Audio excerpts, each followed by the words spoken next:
Guys আজকে আমাদের কলেজে পিকনিক। কি মজা, আজকে আমরা কলেজ ড্রেস ছাড়া আমাদের পিকনিক, আর আমরা সেম সেম পরে এসেছি।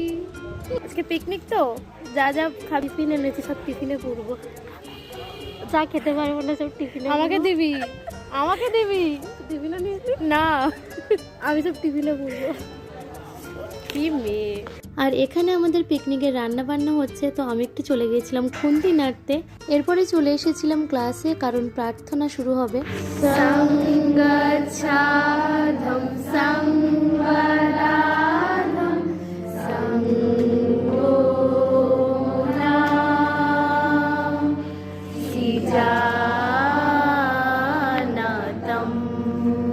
সুন্দর প্রার্থনা সঙ্গীত দিয়ে আমাদের দিনটা শুরু হয়। এটা আমাদের কলেজের লাস্ট পিকনিক, তাই বন্ধুদের সাথে কাটানো সময়গুলোকে ক্যামেরাবন্দি করে রাখলাম।